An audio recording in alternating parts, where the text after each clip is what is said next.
जो अगर ऑलरेडी आप क्वेश्चन कर चुके हैं तो यहाँ पर आंसर देख लो, ऑप्शन ए आएगा, दैट इज 3:4।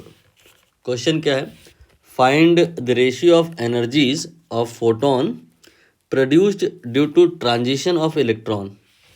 यहाँ पर इलेक्ट्रॉन का ट्रांजिशन होगा, उसकी वजह से एनर्जी निकलेगी, और दो केस हैं, केस 1 एंड केस 2। इनमें जो एनर्जीज निकलेंगी, हमें करना क्या है, उन एनर्जीज का रेशियो निकालना है।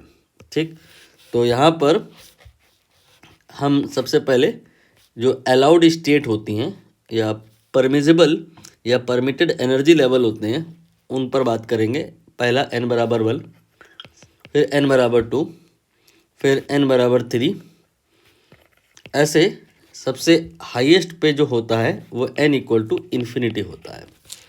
ठीक है, तो यहाँ पर जो केस 1 है उसकी अगर हम बात करें तो ये हो रहा है कि सेकंड परमिटेड एनर्जी लेवल से फर्स्ट लेवल पे आ रहा है, मतलब यहाँ से यहाँ आ रहा है केस 1 में। और केस 2 में ये आपका हाईएस्ट यानी n बराबर ∞ से 1 पे आ रहा है। तो ये हो गया आपका केस 1, 2 से 1 ये ट्रांजिशन है, और जबकि केस 2 में ∞ से 1 का ट्रांजिशन है। तो दोनों केस में कितना एनर्जी निकलेगा, we will find that, then ultimately ratio निकालेंगे। तो हमें इसके लिए एनर्जी निकालने का फॉर्मूला पता होना चाहिए, En ये होता है -13.6 डिवाइडेड बाई n², ये होता है इलेक्ट्रॉन वोल्ट में।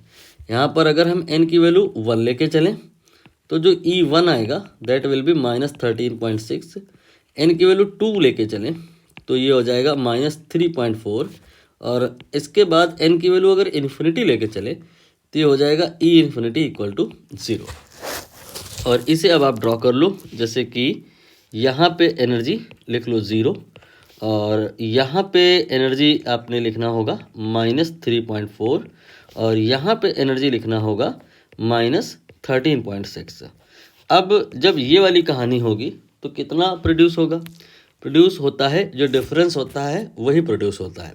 यहाँ पे इसके बीच में हम डिफरेंस निकालेंगे, तो जब आप घटाएंगे तो ये आ जाएगा 10.2, और यहाँ पे कितना प्रोड्यूस होगा, जब आप घटाएंगे तो ये आ जाएगा दिस माइनस दैट इज 13.6। ठीक है, एंड नाउ इसके बाद हम रेशियो निकालेंगे दिस बाय दैट, तो ये हो गया 10.2 एंड डिवाइडेड बाई 13.6। यहाँ पर हम इसे सॉल्व करेंगे तो ये आ जाएगा 3 / 4।